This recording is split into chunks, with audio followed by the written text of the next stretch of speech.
साईं अब्दुल मजीद सुमरे साहब गुज़ारिश अचे उस्ताद पीरल कमर जो जेके साईं सां गॾु सारूनियान जेको वक़्तु गुज़रियो आहे गॾु सिंध जो अचे उहे असांखे ॿुधाए साईं अब्दुल मजीद सुमरे साहब महिरबानी साईं। बिस्मिल्लाहिर्रहमानिर्रहीम। कुल्लु मन अलैहा फान वजबका वजह रब्बिका ज़ुल जलाल वल इकराम। काबिल एहतराम मेहमानान गिरामी, सामाईन हज़रात, जैं शख्सियत जे मुतालिक मूंखे हुकुम थियो आहे ॻाल्हाइण जे लाइ,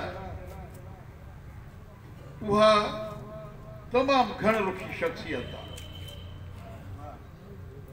58 खां वठी मां जो उन सां वाक़िफ़, शायदि को अहिड़ो माण्हू हुजे जेको साईं खे 58 खां वठी सुञाणंदो हुजे। मूं उन सां गॾु नौकरी बि कई आहे, उन सां गॾु रफ़ाक़त बि हुई, क़राबत बि हुई, रिश्तेदारी बि हुयूं, दोस्ती बि हुई। हुन जे खूबियूं ख़ुदा ज़ात लियाक़तुनि जो मालिक हो। मूंखे इहा ॻाल्हि चवंदे ॾुख थो थिए त हीउ जेको पेडाल आहे उन में घणो ॻाल्हाइण साईं जी शख़्सियत ते खपंदो।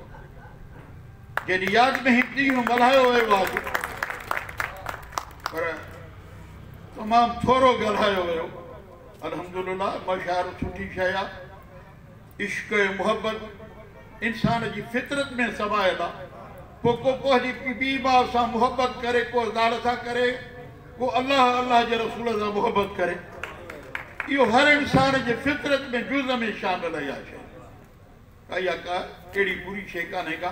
हर माण्हू जो पंहिंजो मिज़ाज आहे, को दुनिया जे तरफ़ छिके वञे, को अलाह जे तरफ़ छिके वञे।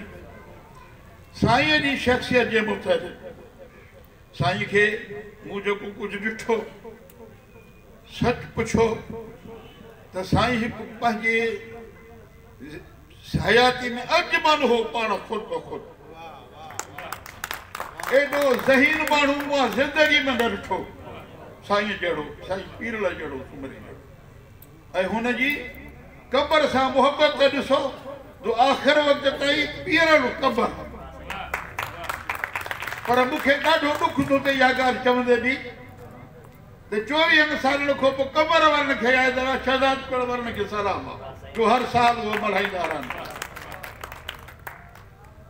पीरल जी तव्हांखे छा ॿुधायां, एॾो ज़हीन माण्हू, एॾो मुदब्बिर माण्हू, एॾो दानिश्वर माण्हू, एॾो सादा मिज़ाज माण्हू, हर दिल अज़ीज़ माण्हू, ख़ुशि अख़लाक़, ख़ुशि तबो माण्हू, मिसाली तव्हांखे नज़र ईंदो अहिड़ो माण्हू। ऐं हुनजी ज़हानत जो मां तव्हांखे ॿुधायां त सिगरेट दुखाईंदो हो, सिगरेट जा कश बि हलंदा हुआ, चांहि जी प्याली बि, चांहि जी प्याली पूरी थींदी हुई, कछ पूरा थींदा, शहर पूरो थी वेंदो। मूंखे अहिड़ो नज़र नथो अचे माण्हू जो 2 मिंटनि जे अंदरि या 5 मिंटनि जे अंदरि शेर ऐं तमामु शाइराना खूबियूं हुन में मौजूदु हुयूं।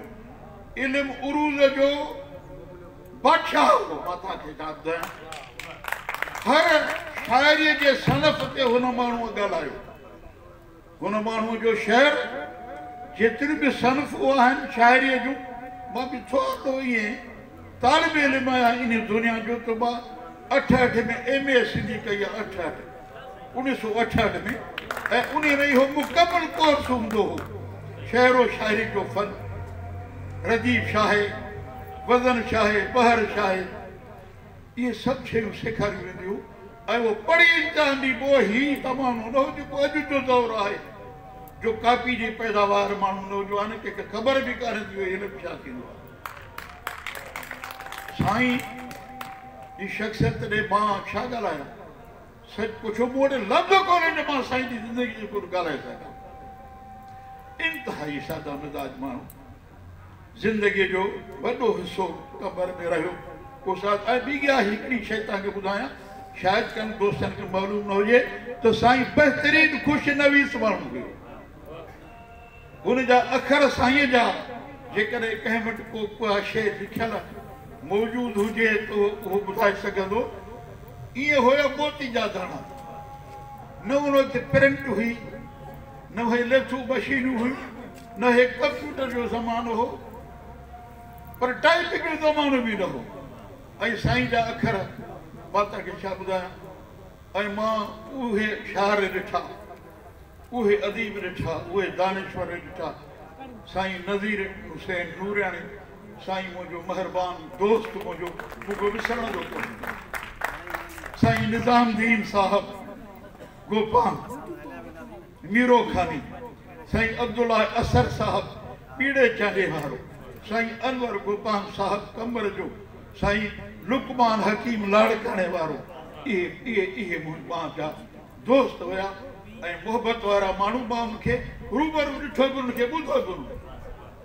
उन्हनि जहिड़ा माण्हू मूंखे न अदीब था नज़र अचनि न हक़ीक़त पसंदि नज़र था अचनि न दानेश्वर था नज़र अचनि न उहे आलिम था नज़र अचनि हर क़िस्म जो इल्म जा गोहर हुया समुंड हुया इल्म जा अहिड़े नमूने साईं वटि बि पीरल वटि बि लफ़्ज़ जो त समुंड हुयो बेपाया समुंड हुयो बेशुमार ॿोलियुनि ते हुनखे महारत हासिल हुई बसि हाणे नवाज़ जो टाइम थियो आहे मां माज़रत कई मूंखे ॾाढी ख़ुशी आहे मां शुक्रगुज़ार आहियां उन्हनि दोस्त जो सनम जो ऐं अशफाक़ जो जन मूंखे ये हिते शिरकत जो मौक़ो ॾिनो दोस्तनि सां ख़िताब करण जो मौक़ो ॾिनो मां उनजो शुक्रगुज़ार आहियां ऐं मां उन्हनि दोस्तनि खे ख़िराजी तहसीन पेश थो कयां उमेदु रखां थो त इनशा अहिड़े क़िस्म जा इहे प्रोग्राम थींदा रहंदा वमा अदैना इलल बलाग व आख़िरु दावाना अनिल हम्दुलिल्लाहि रब्बिल आलमीन।